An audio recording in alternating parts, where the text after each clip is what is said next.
What's up, goalies? We got Coach Butts here and Coach Spidey down below. You guys see us? Everything should be all good to go. We're excited to bring some good content to you guys today. If we have any issues, let us know in the chat as we get things going on here. We're excited to talk about 5 things that we believe every goalie should know, and among many, many others that we're going to see as honorable mentions later on. But we're going to coin these as our top 5. One thing that I want to get out real quick is at Goalrobber, if you're tuning in, if you're watching this video after we post it live and you don't know what Goalrobber is, I want to let you guys know that we work primarily, we have goalie development camps, and we're excited to do program consulting with many, many different schools and different hockey programs around our area in the upper Midwest, the U.S. And then we also do off-ice goalie-specific training. We run through vision training, strength conditioning, and we do mobility, goalie-specific yoga, and other things as well we have at our training space. And then myself, I'm a dietitian. I posted a nutrition video. If you haven't seen that, you can check it out. I can link it to this video here once we post it live. And then Coach Nate is currently obtaining his PhD, and I'll let him have a little say here. Hey, what's up, guys? This is Coach Nate. Yeah, just like Coach Butt said, I'm excited for today's Tendy Talk, and we're just thrilled to be able to share in a little bit different format here with you guys. So, yeah, been working on my PhD in goalie motivation, and definitely interested in how the mind works, how the brain works, and how to make sure we take care of that part of our goaltending development. So we're excited to share some ideas here with you today. Awesome. We've got 5 concepts that we're excited to get into. So without any further ado, we're gonna jump right in, and we're gonna get started with number 5.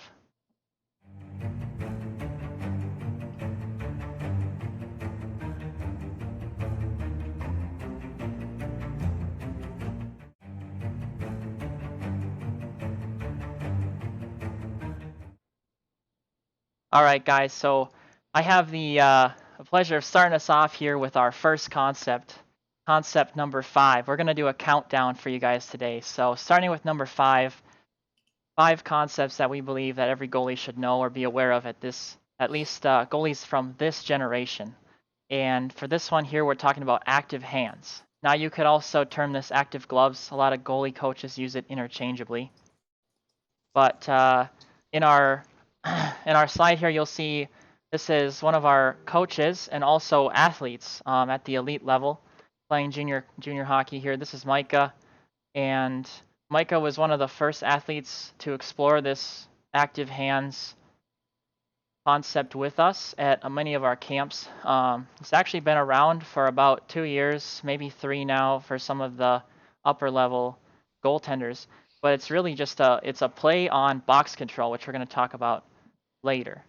So it's one of the simplest changes that you guys can do just with your hands to completely take away the angle from the shot. And you still have to it's a reactive decision-making save, but once you're in the position, you really don't have to do much. You just confidently sit there and take the shot right into the pocket. So what we're going to do here is I'm going to plop in my camera and just jump in with you guys so you can see. I got my glove here, and if you guys are in your stance and there's a shot coming and you're a little bit off angle, so right now I'm a little bit off your guys' center. If I just have my glove where it's normally positioned at, you can see a lot of open space around here, but as I protrude my glove forward, take away a lot of time and space. So we sit here in our stance, but at shots coming in, we take away all that space, cover up the entire shot threat. And so I mention this because as we go in and look at this active glove concept a little bit further, I'm going to show a video of a drill that you guys can do and playing on the screen here. So you guys check this video out. It's going to loop around a few times. A big thing I want to note here that Micah's activating his shoulders and his body's going towards every shot. On these last couple pucks, he's actually moving to make the save because they're a little bit too far to stretch. The only way that you could stretch to those pucks without moving is going into a desperation split save. Hey Jonah, what's up? Thanks for popping something in the chat. And so this video here is just a demonstration of one drill that you could do without any shooter, just to work on the projections and the angles of your shot. And then you could always have a shooter that's there shooting each one of these pucks into your gloves to see what happens. So we're going to go back real quick to this concept that we were talking about with stretching over for a save. I'm going to pull up my ain't done that. There we go. All right. So when we're up in here, you can see here that in the bottom photo, the goaltender is stretching across to make a save. Let's say that there's a pass from right to left here, and they're trying to make this save here on a desperation one-timer. But on the top photo, the goaltender actually puts their glove forward. And so here, this is Bronson, by the way. I'll probably check out this video later. Plays for ASU, ACHA. If we're making angles on this puck here, and this puck's really tight in, so his blocker is very high, and that would be over here actually. We're looking at this, and we'd have to draw a cross line, which we're going to talk about later when we talk about box control, but really, there's not much open net that this puck can see. But here, we're filling in all the open net that the puck can see. The puck can squeak through underneath the blocker right here over the pad. The puck's got an entire armpit hole, 6-hole, to squeak through. And these are those shots, guys, that come in and they hit you in the ribs, and you know you felt it, went right through you, and they're the ones that they're the toughest ones to get at. So that's the big point of active gloves, but more so when we're talking about active hands, active gloves, we're talking about just in your stance, you guys. So let's say that the puck is out tops of the circles and it's not really in tight. Well, you're not going to want to lean your entire body into where that shot would be. So what you're going to want to do is just going to have your gloves in front of your body. So the big point of this is, go back to my camera here, if I make a save back here, I have to turn my head this far in order to actually track the puck in. But if I make a save in front of my body here, I'm already looking at my glove, so it's as simple as following that shot right out front. So we want to set our gloves out in front of us, and then what you'll notice here with our goalie in this picture is that his elbow is actually relaxed and bent. This is the ideal elbow angle that we're looking at having. We see a lot of goalies nowadays that have a locked elbow, straight arms, and if that shot comes up to the ear hole, it's really difficult. You get kind of locked and stuck there. It's really difficult to make that save. So nice relaxed elbows, gloves out front in your visual plane. If I change colors, you'll be able to see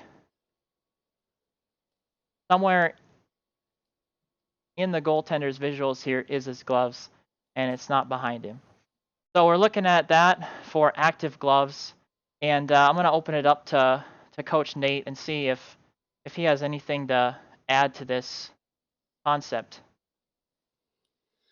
Yeah, I think this is obviously a huge concept too. And one thing I wanted to add is the physics of like muscle engagement when it comes to elbow position, right? So if you think about it, if your elbow is too tight to your body, right? So if we're like kind of chicken wing, I don't know if you can see this, but if it's too tight to your body, then obviously our reaction is going to have to be sacrificed or compromised.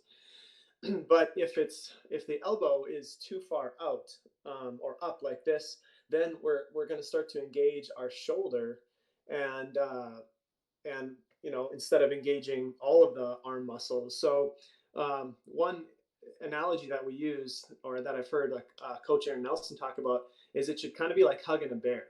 So your elbows are they're in, right, so that we can make sure that we're covering our 6-7 hole, but they're loose, and they're at an angle such that you're going to be able to react outward instead of having to react in. Okay, so that's probably the biggest thing that I would add, is just really being aware of your elbows, which might sound kind of strange, but knowing what position your elbows are in, and even just kind of getting in tune with your own body as to what's going to make you not only have those gloves to be active, but also enable the strongest muscles and the most muscles to react quickly.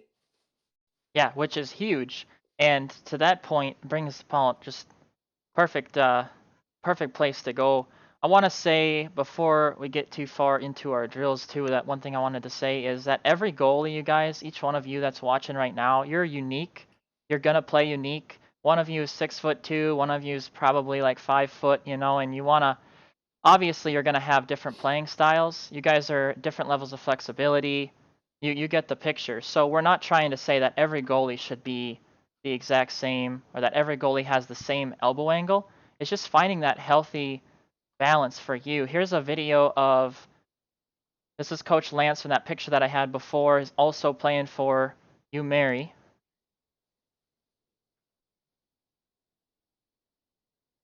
At the time of this video, we had our vision training from this past season. And what you're seeing is that his eyes are going straight down. If you can see, it's cut off a little bit there at the top, but you'll see going straight down. If I change to my presentation, it should be like, nope, still cut off. He's going straight down into his glove every time. And his glove doesn't move that much, you guys, because shot coming from the ice, projecting up.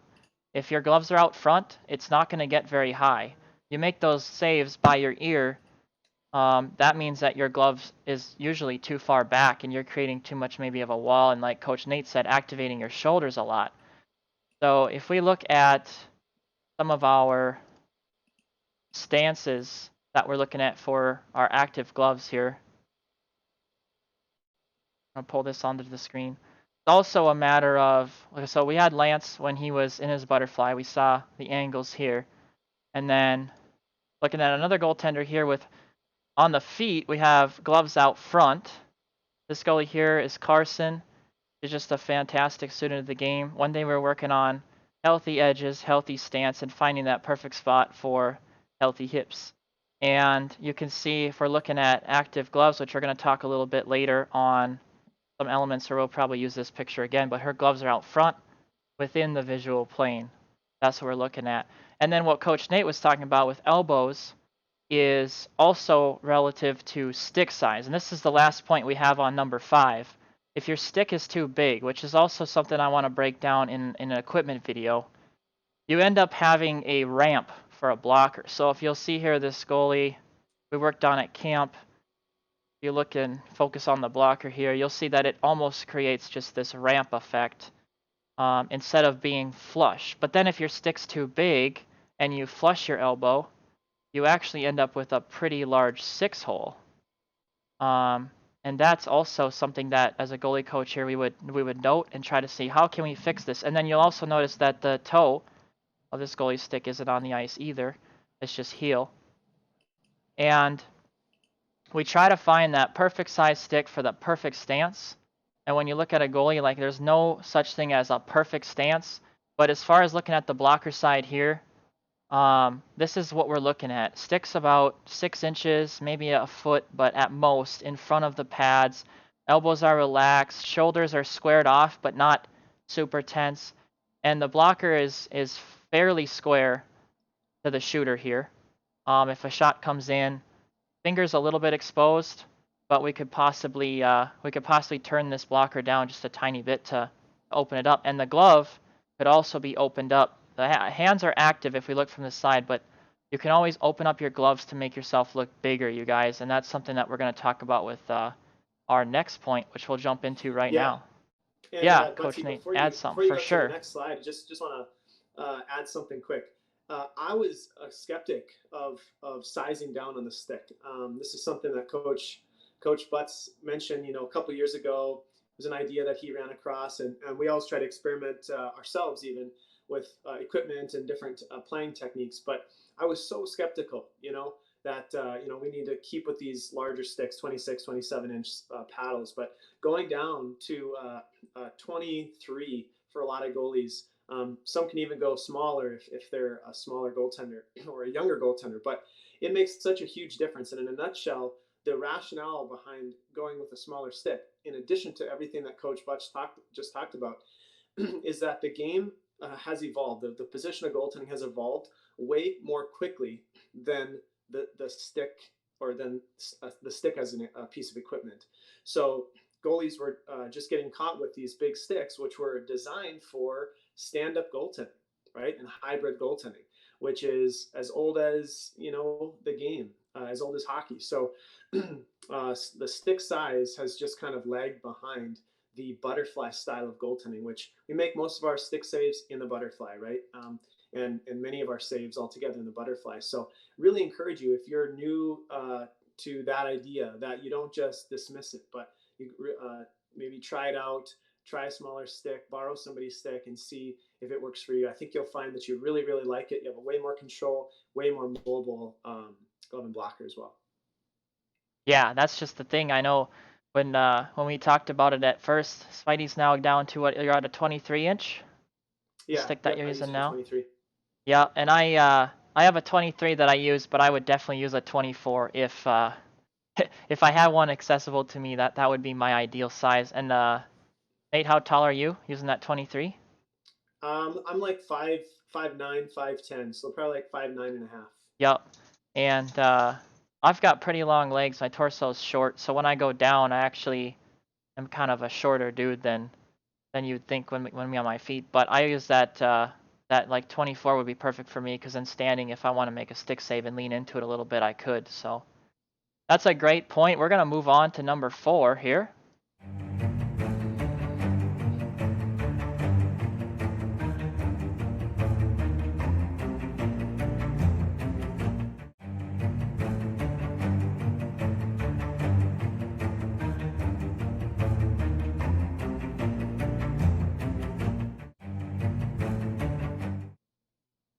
All right, guys. So we're here for our concept number 4, which is just taking it one step further, is all it is.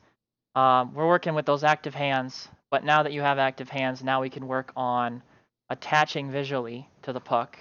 So tracking the puck all the way into your glove and blocker, or your chest for that matter. And we're working on this concept called head trajectory. This term in goaltending that's called head trajectory. So the first one we break down, we look at visual attachment. If you see this photo down here, it's one of our last privates before COVID-19 jumped in and had us working from home majority. But we're looking at this right here. This is one of the goalies we're working with all year in our program consulting. And we're working all year on how can we get the saves to be out front? How can we stick these saves in the pocket? And they just end this last session here, nailed it down. And this is exactly what it should look like when you make a confident glove save out front. We got the swivels on here, helping with tracking, taking away the peripherals.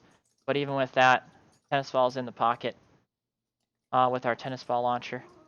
So I have a video of this exact thing right here, and you can see the goalie's tracking the puck all the way into the pocket and pausing for just a brief second once that save is made. Glove really doesn't go back. Glove's just kind of going straight up. With the loose elbow, Glove's able to just go straight up, and the pocket is shown. So as the glove comes up, going back, and the pocket's shown. To explain that to you guys in the best way, I'd say you guys are normally going to be in your stance with your glove a little bit far down here, because as the puck is out coming into the zone or in the blue line, you're just kind of setting up for the shot. Loose elbows, relax, hugging a bear. But as the puck gets in tighter, you're going to bring your gloves more forward and you're going to open up. You just slightly cock your wrist back and the puck sees more pocket. So if I'm back here, the puck sees quite a bit of pocket with my glove down the way it is. But the closer that the puck gets, I have to cock my wrist back in order for that pocket to be shown to the puck. When my pocket's flat back here, there's going to be a ton of room, and we're going to break that down when we talk about box control with one of our other goalie examples.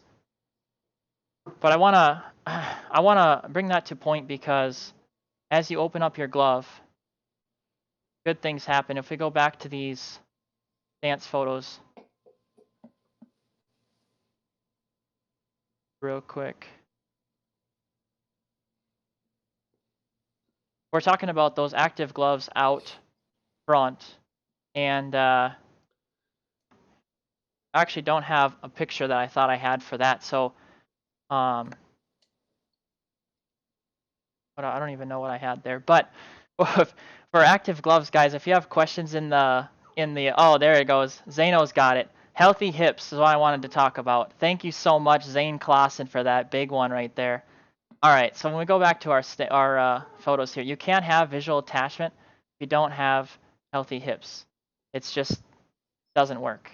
So we go back to our photo examples here, and we look at some of the goalies with their hips being as healthy as we possibly can. Like, let's go back to Lance. We talk about Lance's hips and his hip angles. Bring back the green. You can see a healthy angle right here. But as you guys sit back further and further, if you get your butt to your heels, sometimes you guys go in the butterfly. Goalies get in the butterfly all the time. We'll go into the butterfly a little bit off, and we'll sit back on our heels. Well, what that does is it totally locks us up mobility-wise, first off, so we're not able to move. But at the same time, it draws our whole body back. So it's really hard to visually attach. And then another concept that was one of our honorable mentions, it's one of Nate's favorite concepts, and I think I'm going to let him jump in here and talk about it, is keeping your head in the window. So give us a brief example, Nate, of what keeping your head in the window means to goalies as opposed to visual attachment. Yeah, so I guess the briefest way that I could explain it without being able to draw on the screen right now, but is if you just imagine if you're in your stance and you were to be looking through a window, right? Maybe you put your arms up like this and you're looking through this window, and I'm in my goalie stance. It might sound kind of weird, but you should be able to stay within maybe the window's like a foot and a half, or two. You should be able to stay within that window in any save selection that you should select. So let's say that you select a butterfly. You just go down the butterfly. When you go down to your stance, you might drop just a little bit, but you're going to stay in that window. Maybe you're on your post and you're going to go into the RVH. You should be able to, as crazy as I might think, but go into the RVH and still not leave that window. Same with the VH or movement in your stance too. So if you're T pushing or shuffling, you should shuffle and your head should really stay level as you're moving.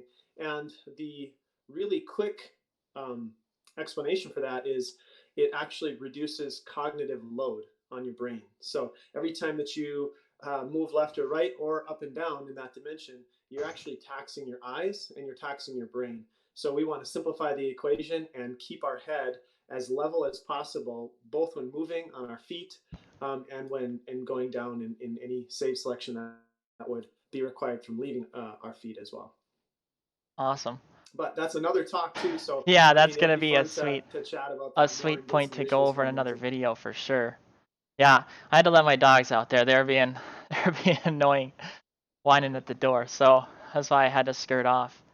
But anything else that you have to add to this visual attachment before we move on to talking about head trajectory?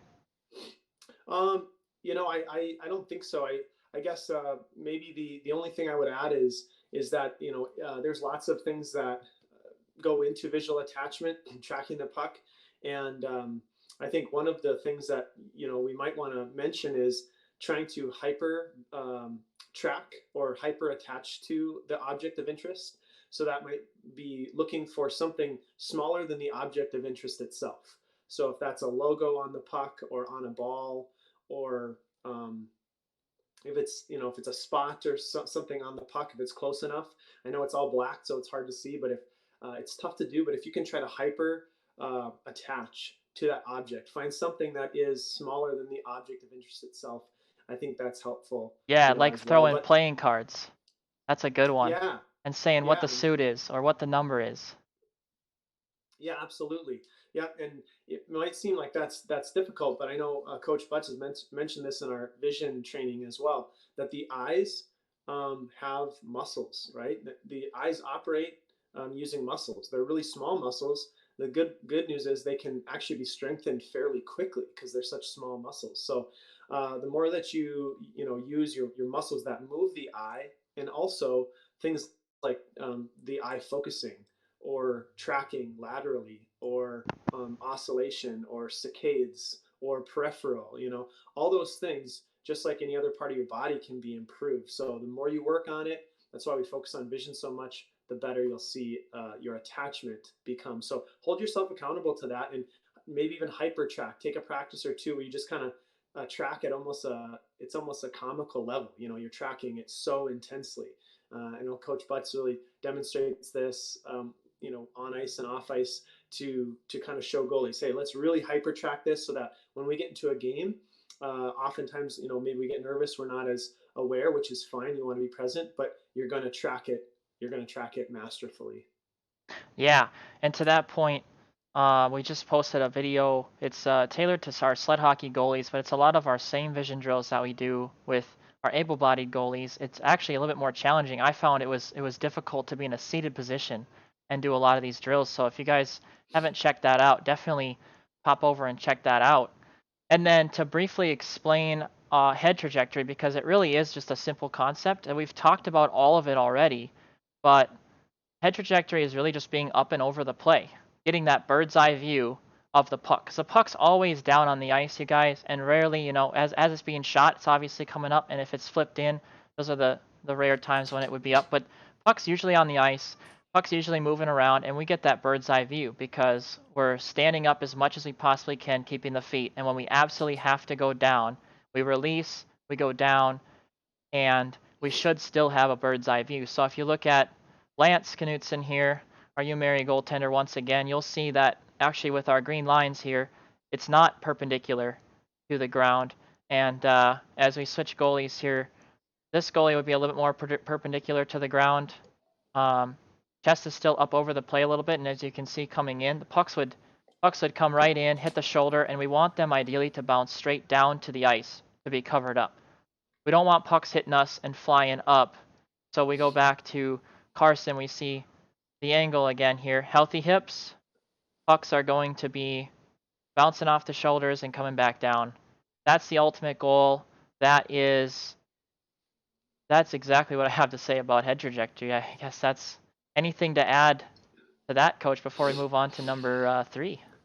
No, I think you covered that really, really well, and um, just that the whole body's involved in head trajectory, right? It's not just the head, but as Coach Butts talked about, it starts from the skates to the hips to the head, and torso and the head. So it's really a whole body thing that culminates in the head, angling down on the puck and being on top of the puck. Awesome. We're going to move on to our concept number 3. All right. Oh, yeah, one.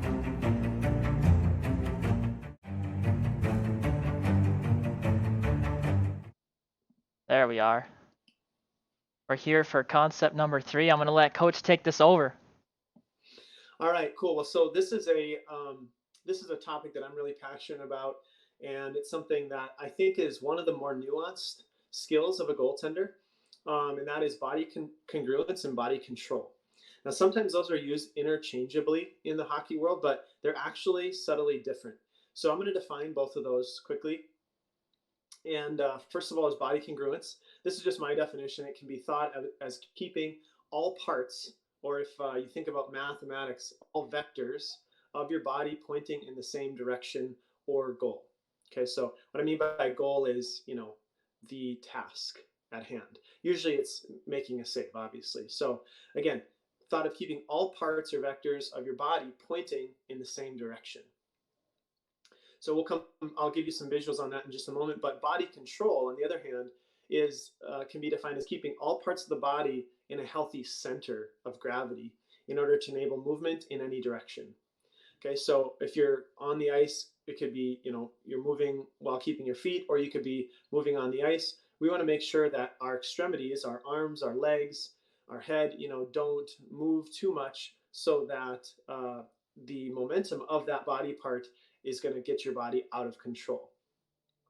Many times in goaltending, we start moving in one direction, and the scenario or the situational read changes rapidly. Maybe it's a deflection, a tip, whatever the case, and we have to move the other direction.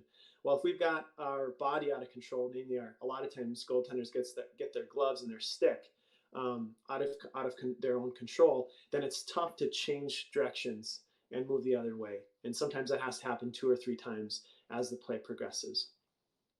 So if we go to the next slide here, I have a picture of one of our goaltenders, and it's actually, took a video, broke this down, and it's the same drill.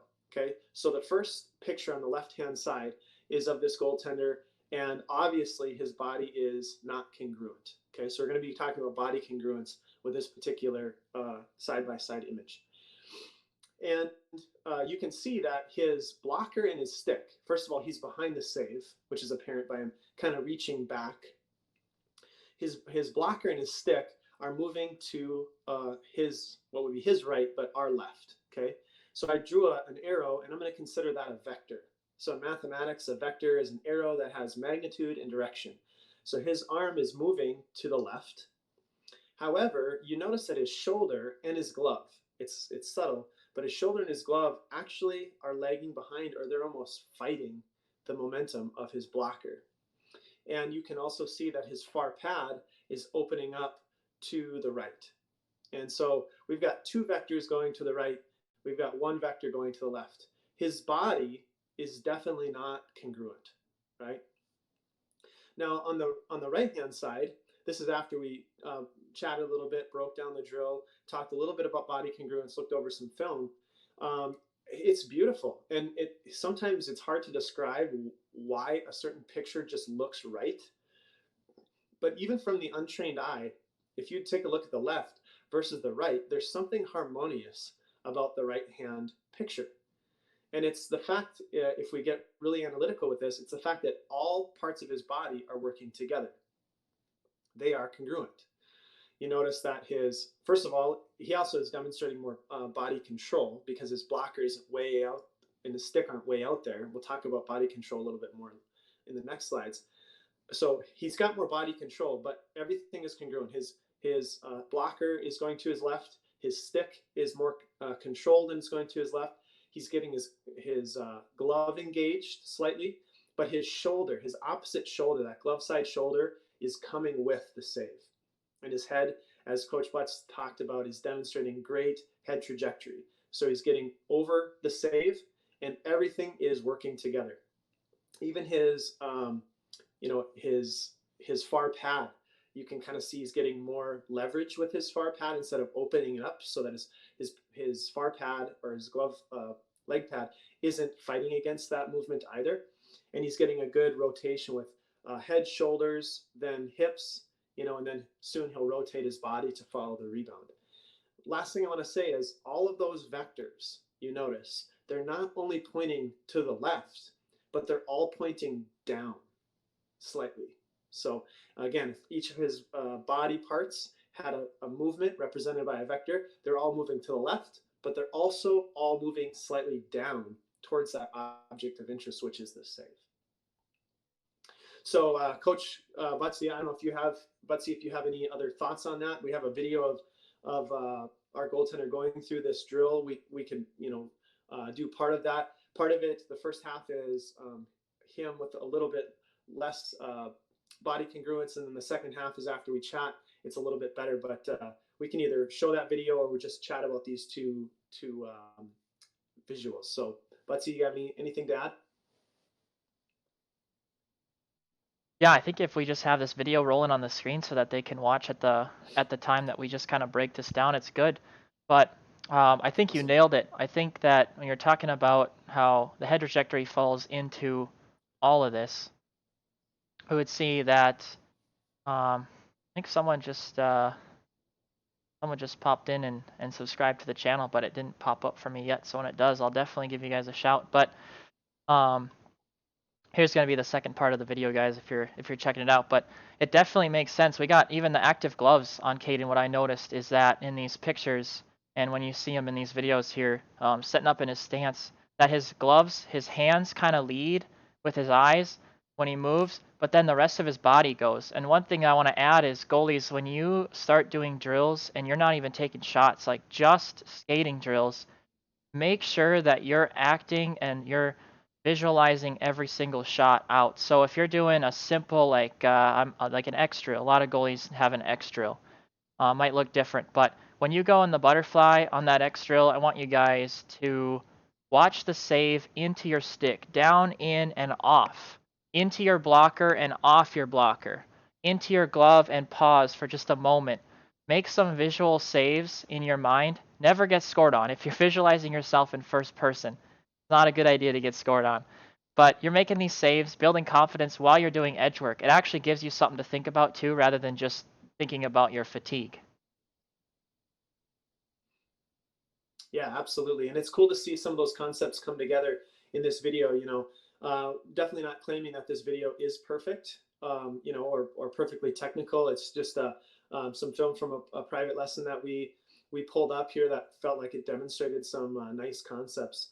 But yeah, absolutely. And coming back to that body congruence, body congruence is also a timing thing in that we want to make sure that we're not having our head or our upper body move way quicker than our lower body, right? We want everything to be working in sync, to be congruent with one another, and that's a time. Like I said, that's a timing thing too. So we want to time it with the pace of the shot. So if it's a quick shot, obviously everything's going to go more rapidly, but we want upper body and lower body to be working together and working in the same direction toward the same task. Awesome. We ready to move on to our next concept? Absolutely. Well, Or I just some want to body mention, control? yeah, yep. I just want to mention a couple things about body control, so we can go to the next visuals. Yep. Um, and like I said, there's a subtle difference between body congruence and body control. Again, body congruence, all parts of your body are working together.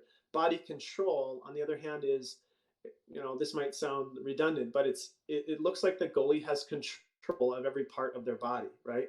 So you can play a couple of these videos if they'll play while I talk about the photos. But when we do edge work, goalies, without being too rigid, we definitely want to make sure that our glove and blocker are are not flying around. They're controlled. Again, we don't want them pasted to our sides, but we want to make sure that our elbows are in and that we're covering that 6 and 7 hole and that we're keeping our gloves out front. Our gloves shouldn't move a whole lot, right? Our head should move and our shoulders should naturally go with to get that shoulder engagement and body congruence. But our gloves should really kind of be fairly stationary as we move. You'll notice in the upper, the center photo in the top part of the slide or the screen is a goaltender going into the RVH. And you'll notice again, everything just looks compact, right? There's not a lot of holes. The head trajectory is great. The gloves are engaged, and there's nothing that is out of control, right? There's no pads that are flailing. His backside blocker leg pad, isn't swung way into the net or out of control. Everything's working together.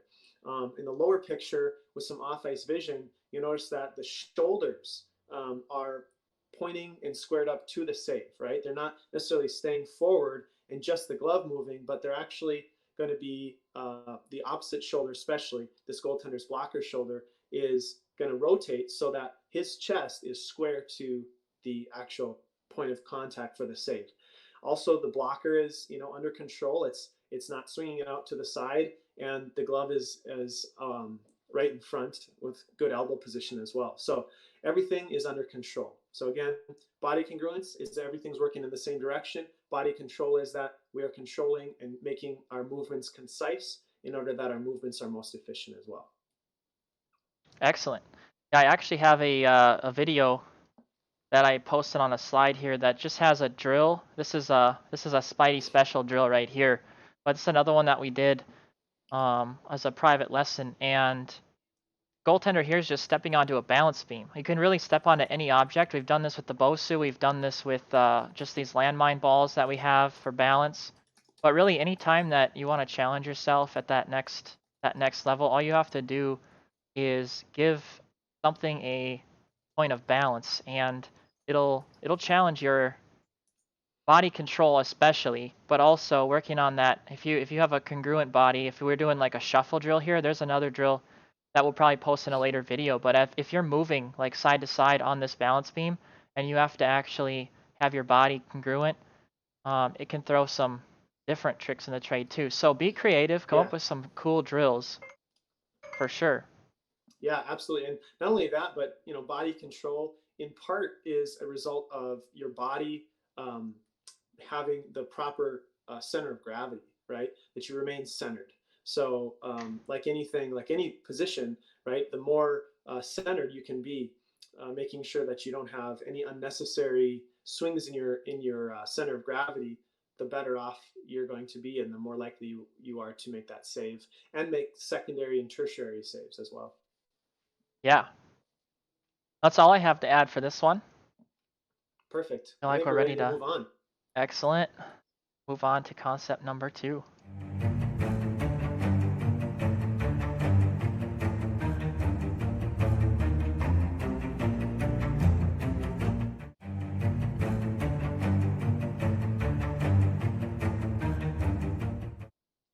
All right, so we're here for concept number 2. I'm going to take this one away, and then at the end we'll open up for Coach to come in and give his 2 cents on box control. And there's what I'll say before we get into this is there's so many resources out there, guys, for box control that you can look up and find. And we have depth management going into this as well, because depth has a huge um, it plays a huge role in your box control, and that's what we're going to look at here. If you look at this photo that's on the right, what we've set up here is just a simple. We've set up this simple box. What's inside, underneath the stick and inside the nets, from where the shot's being taken. This picture's a little bit off of where the shot's being taken, but from where the shot's being taken, that would be the box, and the goaltender's trying to fill that box in that place and time.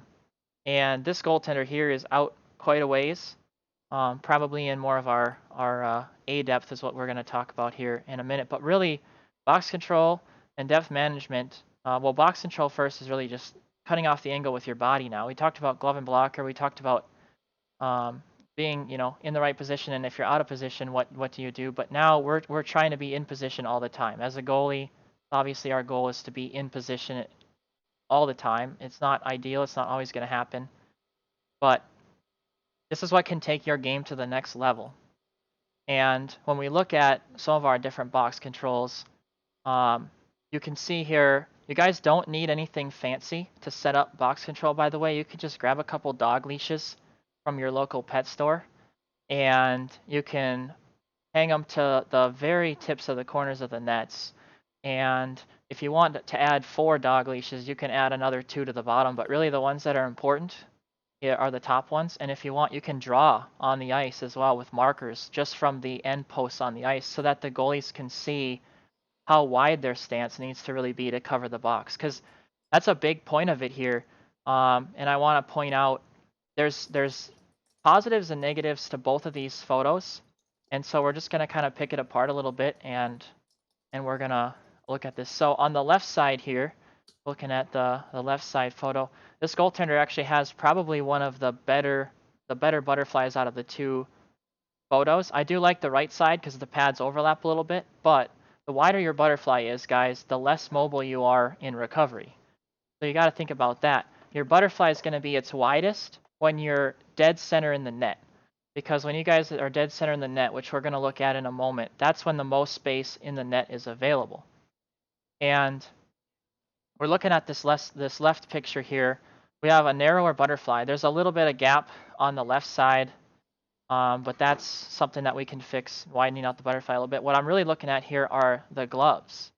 We talked about active hands before, and now when we're looking at the goalie on the left here, the gloves are kind of put up as a wall, really tense, and there's a lot of space underneath the gloves. So when we look at breaking down box control in a moment, when I draw on our screen, we're going to see that actually the glove is too high here. The glove is actually outside of the box based on the goaltender's depth. And then when we switch over to the other screen, you guys can see a lot less net, that's for sure. But what we're seeing are the gloves are less active. So this is more of a blocking style, as in our previous picture that we had here. It says Zane in the chat, blocking style beast. Logan LaValle definitely is in position making these blocking style saves. There is not much net here. What I want to point out is to make a save off of this angle, all this goaltender would have to do is a quick little elbow one way or another. And that's just for covering up this top over here and covering up our glove side space that we have posted in. But box control is really just an element for you guys to be in position as best you possibly can to make the save, put yourself in a position to make the save, but it's not necessarily a way where we're telling you guys, if you just go down in the butterfly a certain way, you will have no open net and you won't have to react at all, because that's not it. Goalies have to be reacting. That's the bottom Yeah, line. absolutely. And I just want to add a couple things too. I just love that idea that box control really is a mindset, in my opinion. I mean, more than it is like a technique, right?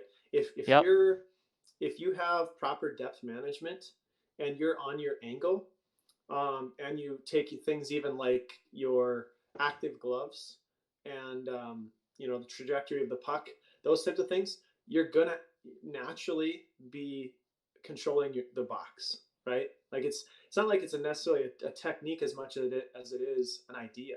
And I think what's so powerful about it is that it gives people a visual, to kind of go, oh wow, I didn't realize how little surface area I actually have to control. So the beauty of box control is that it can often help goalies do less. And sometimes less is more.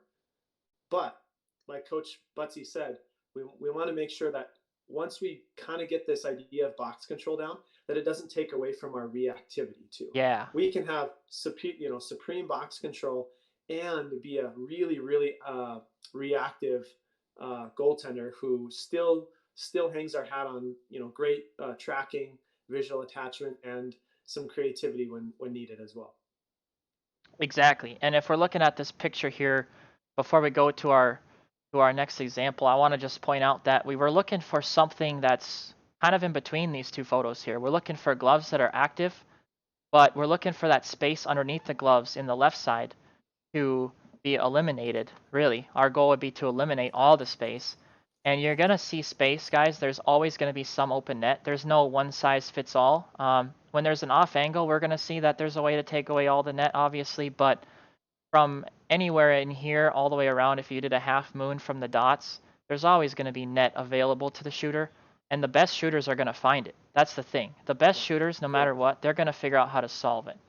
So if we jump into our um, little example here, I'm gonna draw on my screen a little bit to show you guys as much as I can here. And we're looking at a net, and I've drawn a couple lines. So I've drawn these lines that you can get if you guys have one of those tools where you pull it on ice, you attach it to your stick, and you can go around.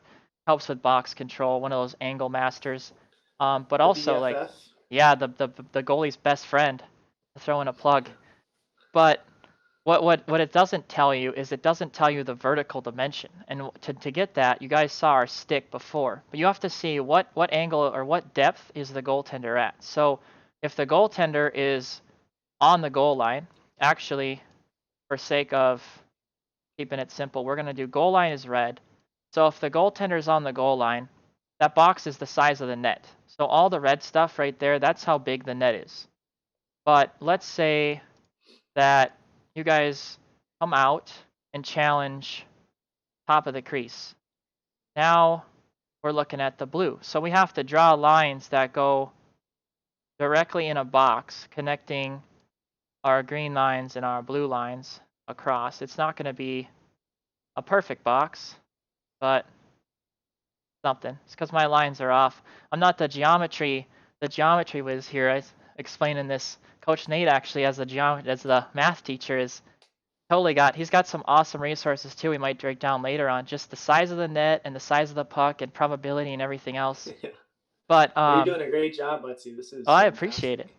So when we're looking at this here, if let's say A the plus. goalie's at the top of the crease and this is our blue box, if we kind of tried to see how many blue boxes we could fit in the red box, we'd almost be able to fit 4 in just that red box. Now, just by the goalie going from goal line out and taking off a little bit of that angle, that box has gotten threefold at least smaller. And so I hope you guys can see, if we look at some examples with our goalies, you guys should be able to see a little bit better. But here's our here's our goaltender in the initial picture again. This is Zane. He's in chat with us today. You can see that this What up, stance here Zane? is actually solid right here. There's not much net open, and you guys are always going to have a 5-hole. So that's kind of impossible to get rid of, obviously, if you're on your feet. That's why we go in the butterfly in the first place. But what I want to point out to you guys is save selection. It's another honorable mention. If the shot is high, stay up, make a simple save. There's nothing more confident than a goaltender taking a shot from the tops of the circles and just sticking it on his feet, or her feet for that matter. But Zane's gloves here are underneath the line. You can see the box, you guys. The box is right here, sticking down across. I don't have my straight line tool on, so it's not straight, but underneath these blue lines here, this is the box. So all of our space, this is what I was gonna draw out here in a heavier, we'll draw it out in a little bit heavier color. In our red, this space up here is irrelevant because the puck from the ice up can't mathematically go over the stick and hit crossbar. If the puck is going to go crossbar down, bar south, bar whatever you guys call it nowadays, it has to go underneath this stick first, where Zane's depth is, and past him.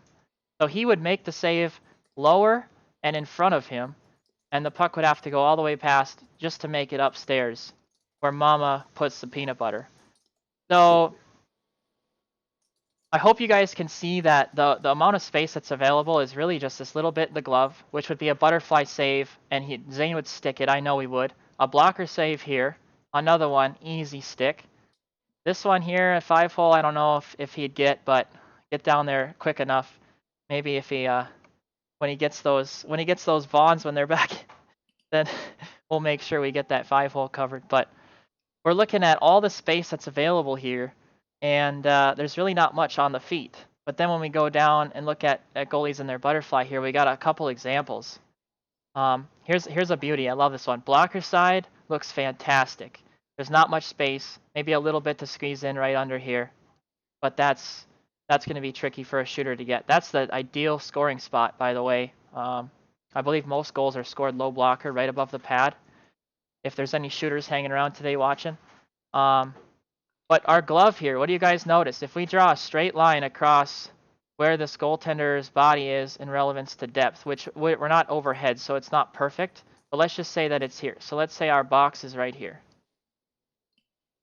If we change up colors, then we'll see space that's actually available is all right here.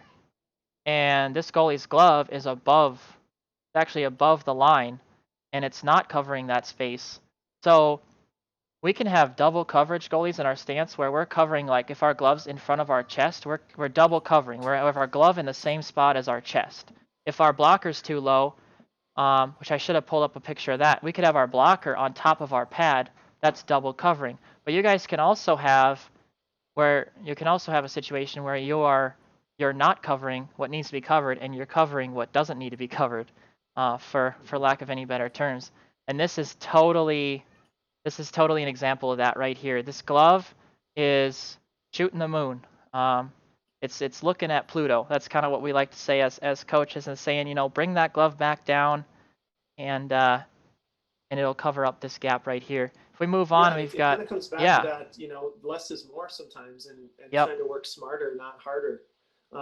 While still, again, I just want to reemphasize that idea of staying active, right? I mean, we still want to react. It's such a reactive position, but working smarter and not harder. And a lot of times that comes in with some photo or video analysis too.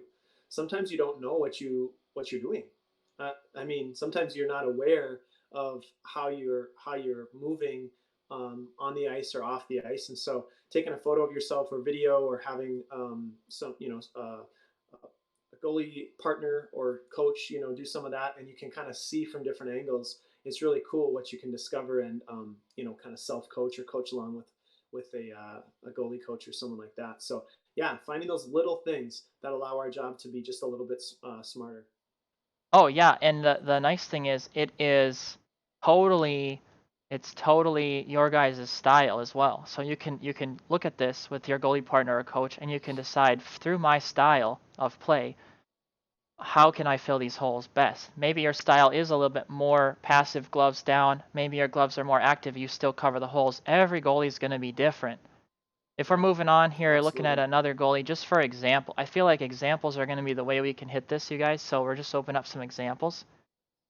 This goaltender here has good gloves. Everything's in a pretty good position. There's really nothing tight, but there's a lot of space outside. So with a goalie like this, for coaching, we're going to look at trying to fill out some of these gaps by maybe just getting a little bit larger, which this season, this is exactly what we worked on with this goaltender, and it made a huge difference in just covering up the space that we have here. Also, one way that you can make yourself bigger, and we've talked about this before, is if this goalie simply opened up their glove a little bit more. Because right now it's basically pointed. If we had an arrow here, the pocket, and we're looking, it's basically going this direction instead of coming forwards. So we want our pocket to show the pocket to the shot. Show the pocket to the shot. Can't say that enough. The more that we work with our goalies with our tennis ball launcher, we named Bessie naturally. We realize that we need to show our blocker flat, our blocker wrist is relaxed, and our glove has to be cocked back, showing that pocket to the shot as much as possible, which are concepts we're going to break down in future videos. Lastly, what I'll add to our box control is when you're off angle. Oftentimes goalies get caught if you're off angle here. This goalie here is not integrated on the goal line. This goalie is not parallel to the goal line. And if there's a pass back door, there would have to be a hinge and then a move. I can show that right here in this diagram. If there was a pass from this position on the left, the goaltender would easily push off the post and come straight over and cover. But from the right here, goalie would have to hinge back to the goal line and then over, which is step 1 and step 2. We always want to make it as simple as possible, right? So we're looking at just a one-step process over. There's a time and a place to be in this position. There definitely is. And the time for that is when you're making your head checks from the post out. You're looking at the puck primarily, but you just make a quick head check out in the center field, right out in the slot, and you see if there's a shooter right now, this goalie here, this is Ryan, he would just bump off the post and he'd be set for a shot that's somewhere a little bit left of the dot here that I've marked, but he would just be bumping off the post. So the shot threat in this position would be here, and you kind of are just leading your foot towards wherever that shot threat is. But if that shot threat is anywhere backdoor, you want to be integrated on the post.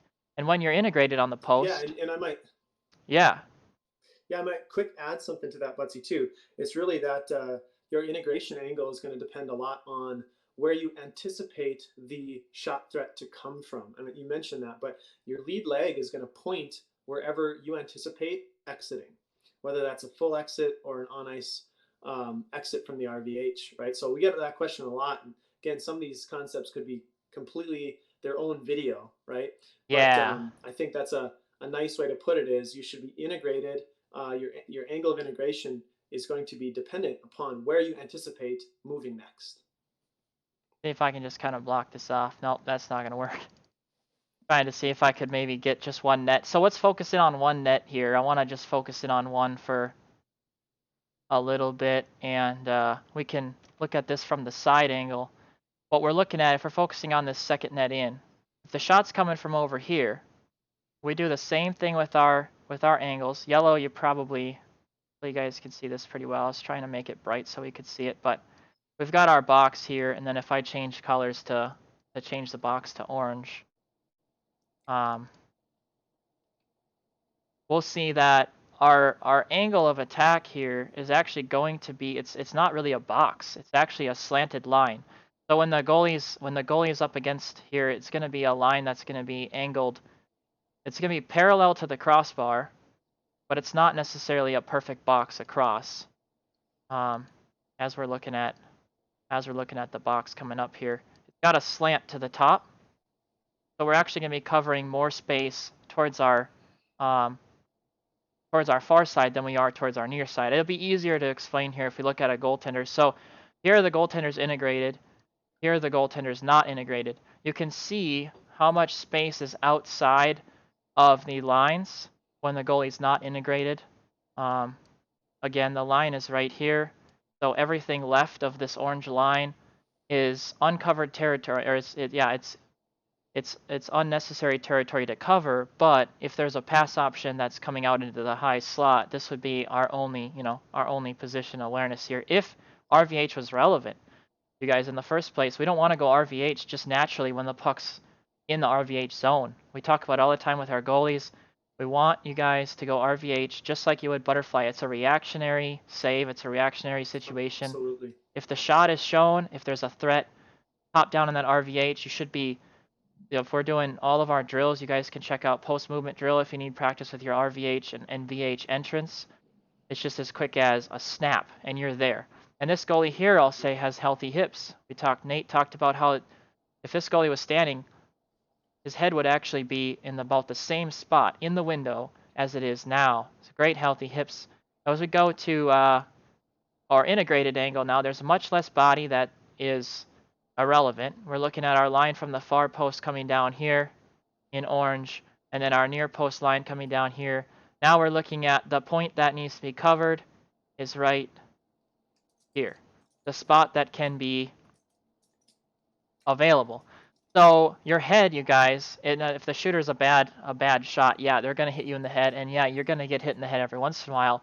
But really, what you're doing here by leaning into this post and gathering as much space in the post you can is you're taking away this little bit that upstairs, this little bit of room that's available, and selected that piece. But there's a little bit of room there. Now shooters are starting to bank it off of goalies' heads, and they're starting to find ways to pull even just a Michigan from behind the net or some way to shoot from here and to get that spot upstairs because our glove's not active here. Our glove's covering this hole that it's vital. We have to cover this hole. So by simply leaning into the post, you guys, and having that congruence towards that play, you're committed to the RVH. Now you're taking away that entire spot. You're actually covering the whole box or rhombus from this off angle. I really wanted to point out that off angle positioning for box control because it is a very important concept. And whether you go VH or RVH on a shot like this, you just have to cover this area of space right here. As we're going back to our photos, I just want to recap before I hand it back over to Nate to share something that we're always just trying to fill those holes. We're talking about box control. We're trying to fill those holes and have that the best possible position to make that save. And we want, like our goalie here, we'll just simply have to move an elbow to make a save or protrude a glove. In this situation, like we were talking about reactivity, I just like this goalie here to move his glove out front, simply make a save right out in front of his eyes confidently, and move on. So, Nate, if there's anything to add, I do feel like No, we I have. think you covered it. Oh yeah, depth. Real awesome. quick, I want to hop over onto depth. This is a USA Hockey depth chart, just basically remade, and we love using this as an example. We'll draw this often. We'll draw this on the ice for our goalies. But A stands for aggressive depth. This is a step beyond the top of the crease. B, yeah, if you guys have any questions, please feel free to pop them in the chat. B is called base depth. This is where we are. This is our base. It's basically where we are most of the time. So we want to be when the puck's coming into the zone. It's the place we want to be for most shots. C is conservative. There's a time and a place for that. We could break down all these depths in a later video, but if you guys want to check it out, you can head over to USA Hockey. They have some great resources on this. D is defensive depth, and this is where we just saw our goaltender. Puck's at the goal line. We're at defensive depth because there's a shot threat from an off angle. And if there's a possibility, like we were in that that last slide that we were in there, if there's a possibility for this goalie here to bump off the post and go straight out, it would be to simply, right here on the right, it would be to simply just bump straight off to that dot. Go back to the presentation now. That's where goalie's going to bump from D out to B, possibly all the way from D out to B. maybe C if there's not enough time, but angle first, depth second, and that's the biggest thing to worry about or to think about when you're talking about depth management. It's managing our depth the best that we can. If you have time to come out, come out. If you don't have time, don't come out. So as we follow the hand here, which I think you guys can see the cursor, if a pass goes from high to low, and we don't necessarily have time to gather depth, we might have to stay in D. Our path would be from B across C straight to the post in the butterfly. If we butterfly slide across, we're in D depth because we have to get angle first.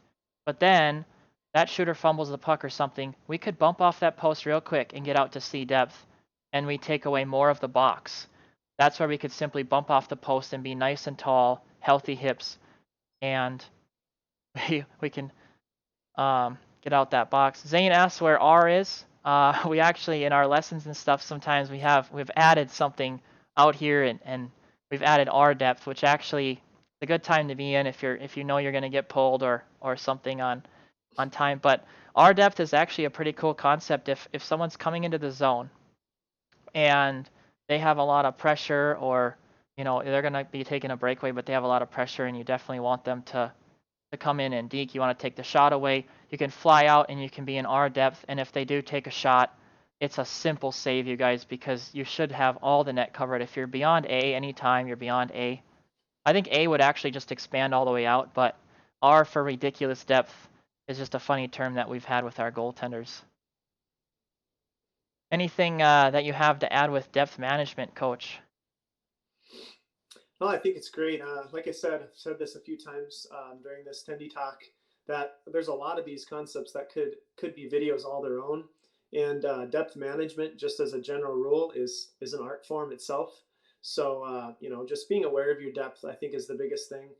Start off being aware of your depth, and that it definitely has a lot to do with the box control. So I think this is a great concept, and depth control or depth management is probably something we can chat more about at another time too. Definitely. We could do a whole video breaking down depth and have tons of video examples. I love it. And that's kind of, guys, what we're going to do with our drill videos. We're looking at popping out our drill videos, giving you guys a little bit more example of these with drills. But right now, we're just like to break it down and kind of have an analysis session while we're at our houses, and we're, most likely not even able to even go to the rink and practice these skills.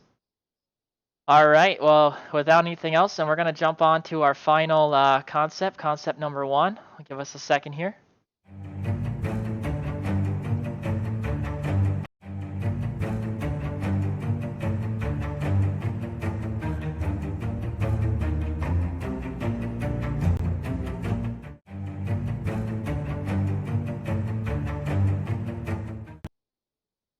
All right, guys. Without anything else, we're hopping into a healthy mindset. All right, sweet. So yeah, as I mentioned earlier, I'm really passionate about mindset and the psychological components of goaltending. Listen, we have as goaltenders one of the most challenging but awesome tasks in the world of sports, right? I mean, there's not a lot of other positions where we both have kind of an individual role, where we're the last line of defense. It's very specialized, and there's a subset of hockey players called goaltenders who have a job and a set of a skill set unlike any other position in hockey. But we also have a team component too, right? We're a part of a greater team. We need to be great teammates as well.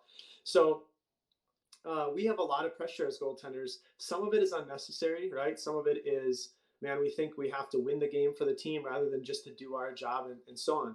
But I think most of us would agree that the mindset, the psychological element of goaltending is a significant part of our success, both as goaltenders and as people. So I want to talk a little bit about, I have a bunch of different topics regarding mindset, but I think one of the foundational ones is something called a growth mindset.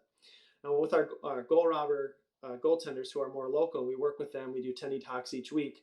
They probably already have an awareness of growth mindset, but the definition of growth mindset is the belief that one's intelligence and even basic abilities can be changed with effort and hard work. Okay, so that's a basic definition there. And growth mindset was pioneered by a researcher by the name of Dr. Carol Dweck. Now, kind of a cool backstory on Dr. Carol Dweck.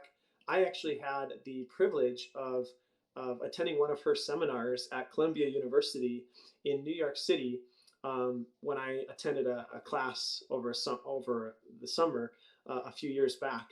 And I got to hear her speak well before growth mindset was a very popular idea in and amongst the education and athletic community.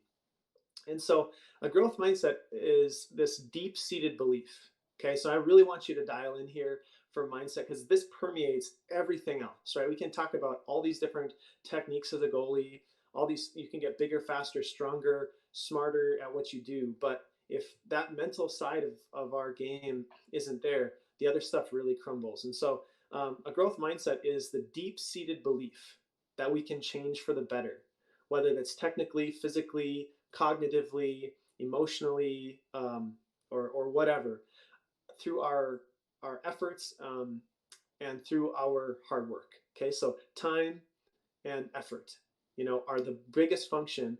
And we do have to work smart, right? We just can't put a bunch of practice in. That's actually inaccurate, right? That could make us worse. But time and effort are the two biggest factors for our growth or our success. Now, there are two types of mindsets according to this theory, and it is a fixed mindset and a growth mindset. So people who have a fixed mindset, they believe that their abilities and other people's abilities for that matter are just kind of hardwired. They're set. They are fixed, right? And a lot of those people, they just say, oh yeah, that person's good at math, but I'm not. Or yeah, well, they're a great goaltender, but I'll never be that good. Or there's no way I could, let's say play music or something like that. They have this deep-seated belief that everything is kind of set at birth and that's all we got, right? But with a growth mindset, people believe that they can change and grow fundamentally and significantly through effort and hard work. So if somebody with a growth mindset says, hey, I'm not, very good at post integration right now, they might follow that up with, I'm not very good at post integration yet, but if I work hard at it, if I learn some tips and tricks, and if I incorporate a lot of repetition, I know eventually if I want it bad enough, I'll get better at this thing. Okay, so that's a growth mindset. And a growth mindset is actually a byproduct of something a little bit fancier called neuroplasticity. And neuroplasticity is the fact that our brain can actually change, grow, and adapt. So if we think of our brain kind of like any other muscle in our body, we know, yeah, nobody would argue that if I want my bicep to get bigger, all I have to do is a bunch of bicep curls, and it's going to grow. Our brain is much the same, but it's harder to control because we can't see our thoughts, right? And we can't see our brain. So it's a little bit, I want to say theoretical, right? It's a little abstract and hard to wrap our minds around the fact that our brain can actually change.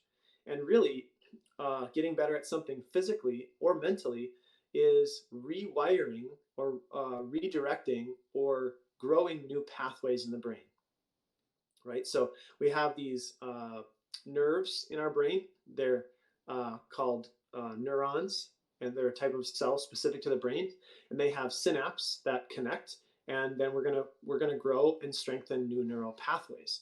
The more you use some neural pathway, the stronger it becomes, and the more natural it becomes. So let's say, for an example, I want to stop drinking soda, right? And I've got this habit of right when I get home from school, I'm stressed out, maybe my willpower is depleted, and I sit down and I have a Diet Coke or something.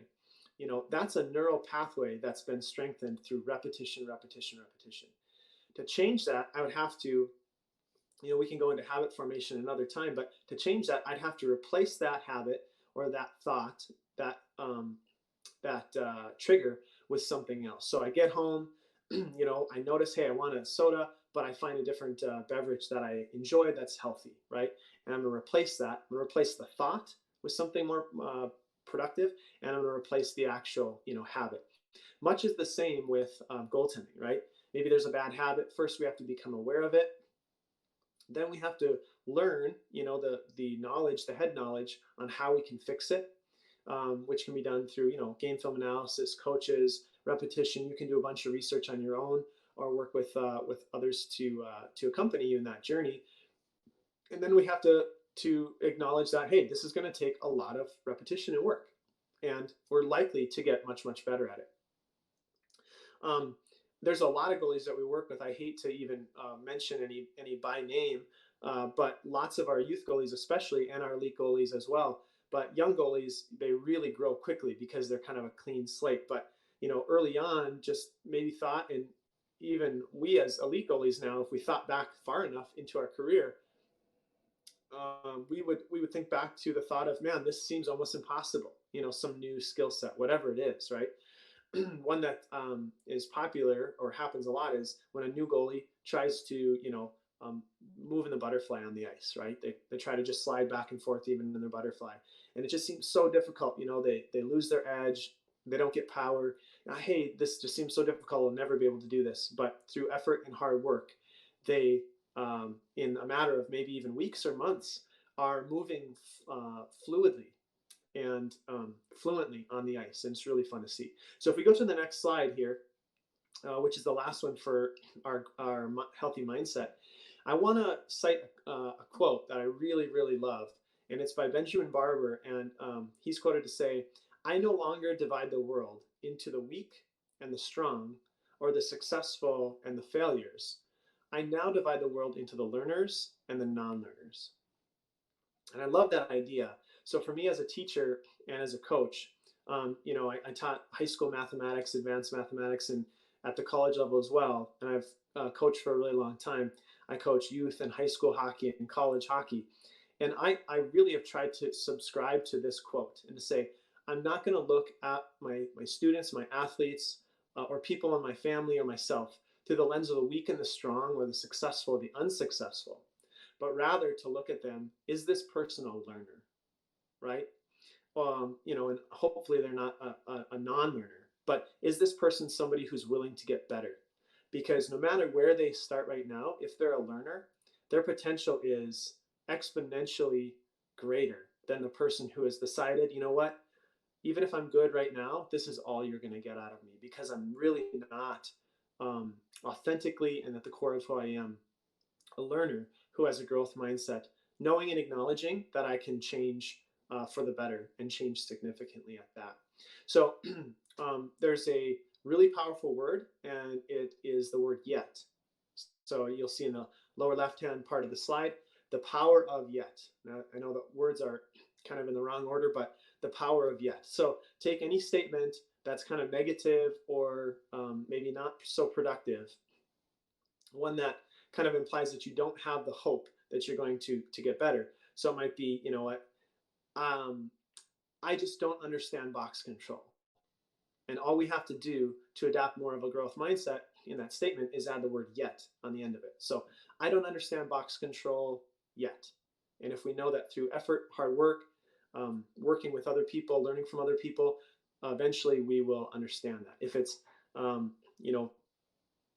let's say integrating in your RVH, you might say, man, I don't feel comfortable integrating in my RVH yet. Or taking it to a school concept. I just don't understand how to factor polynomials yet. And so I really want to encourage you to use that idea and the power of yet. I think that you'll be encouraged by it. You'll start to develop a growth mindset if you don't have it already. And lastly, other people will see it in you as well.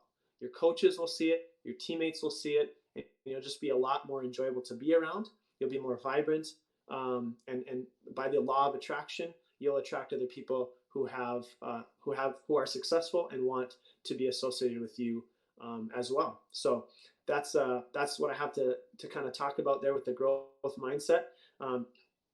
If we go to the next slide, while Coach Butts and I chat a little bit about this growth mindset concept, I wanted to give you these resources here, which are a few videos that talk about growth mindset. I want to give some credit to the individuals who have really pioneered growth mindset and grit. And there's a video on YouTube called Change Your Mindset, Change the Game. that's a researcher. I believe she's from Harvard, maybe. It's one of the Ivy League schools, and it's a Dr. Alicia Crum. And then the other one is the grit, the power of passion and perseverance, and that's by Angela Lee Duckworth, who I believe is a professor at Penn State, and she talks about grit and how it's related to growth mindset. And then finally, one of my favorite animations about growth mindset, which is an animation of a turtle, a tortoise, and the hare, and it's just, if you Google or search on YouTube growth mindset animation, or go to that link that we've provided. Those are really, really cool talks and visuals. I've also got a ton of research articles that I'd love to share with you if you're interested about growth mindset and grit as well. Excellent. Such a powerful point.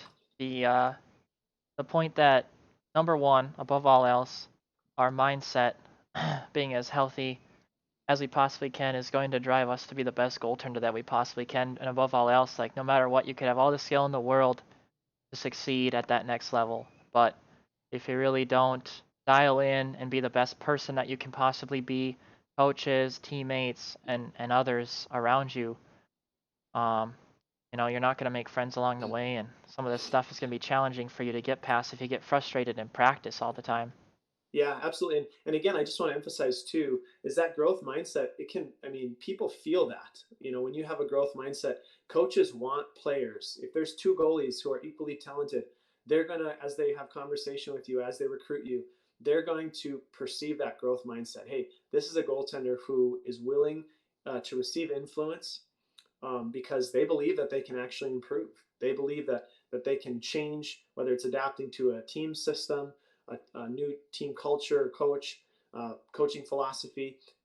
That growth mindset can be felt and it actually manifests in the form of more optimism, better mental health, because you have hope. You're right. You have hope that there's a better future ahead of you than your past or your present, because you have the capacity to improve and to grow.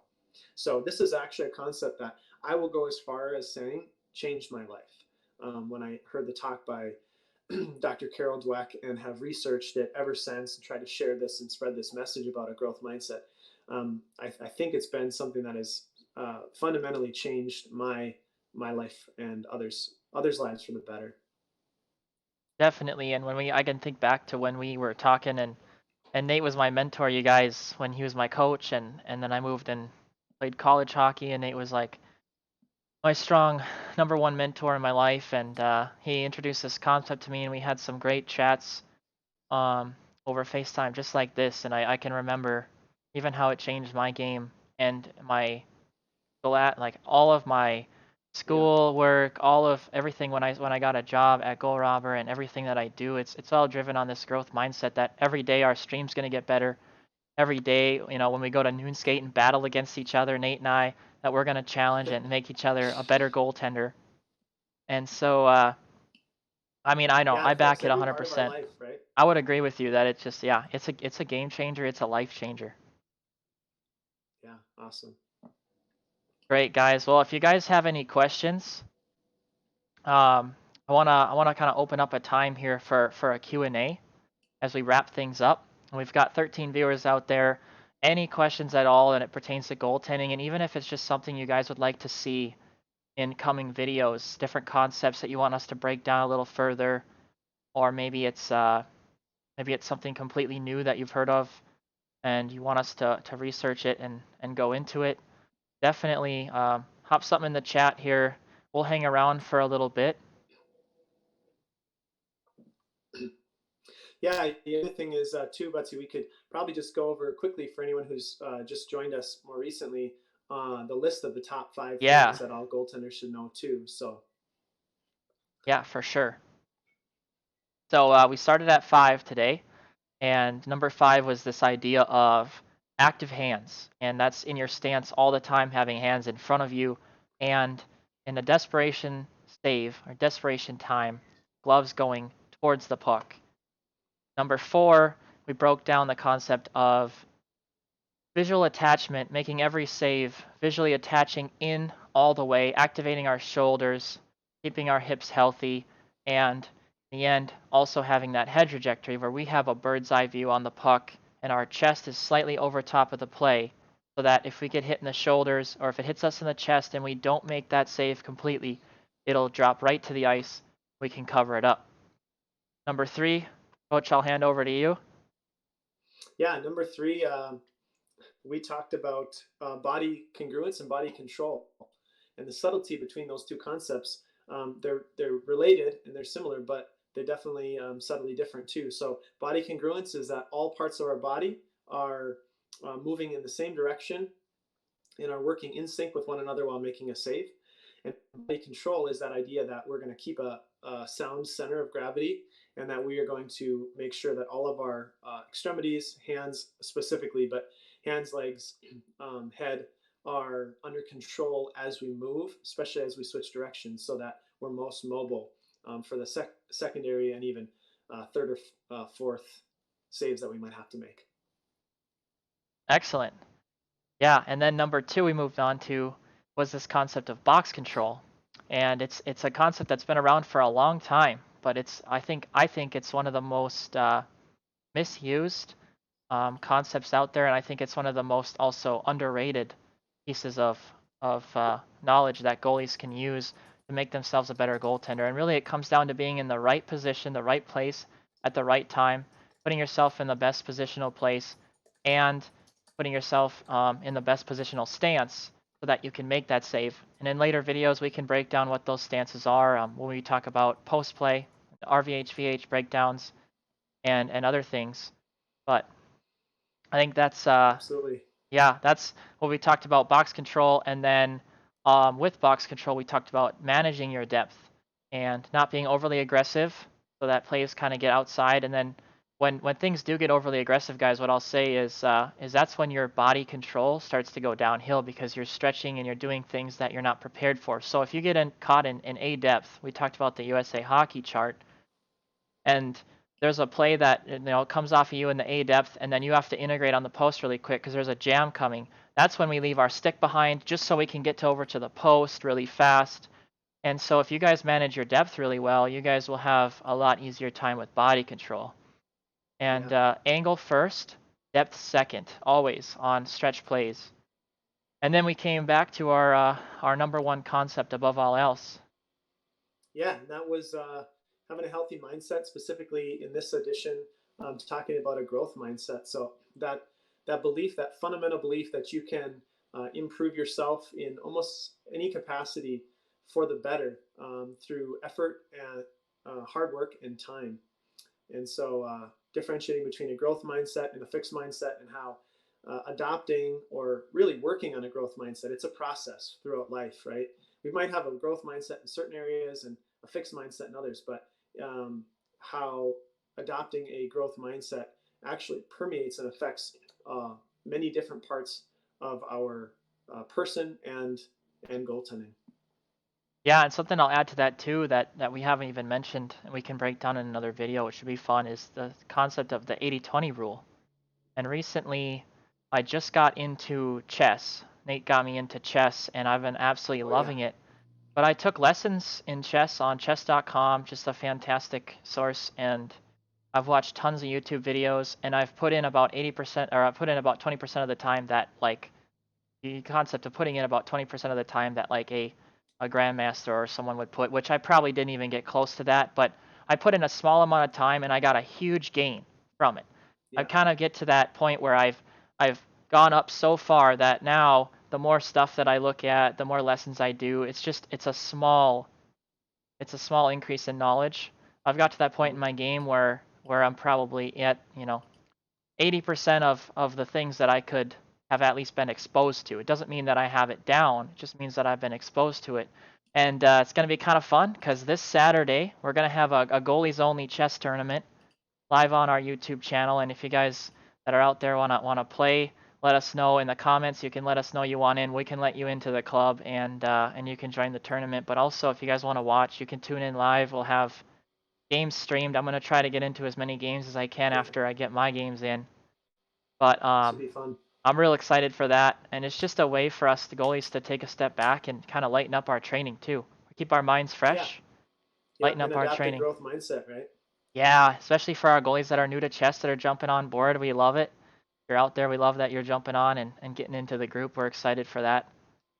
Cool. Tomorrow, yeah, tomorrow morning. It's gonna be Well, sweet. it's crazy. Time has flown. I think we've it's been about an hour and a half here. So time flies and you kind of lose track of time. When But you're breaking down a position that's as advanced and ever evolving as goaltending, time will fly. That's for sure. yeah, Um, and that's the other note that I want to make too is that, guys, this position is just going to keep changing. Things are going to continually evolve, and we want to keep it up with you and do these videos so that we can keep up with the game and the new things that are coming out. So I'll say, if you guys haven't checked out what we have going on this summer, we have all of our development camps. We're planning on doing all of our camps at this point in time, and if not, we are flexible to work with you guys. If you sign up for camp and things don't happen, you can check out our policies for more information on that.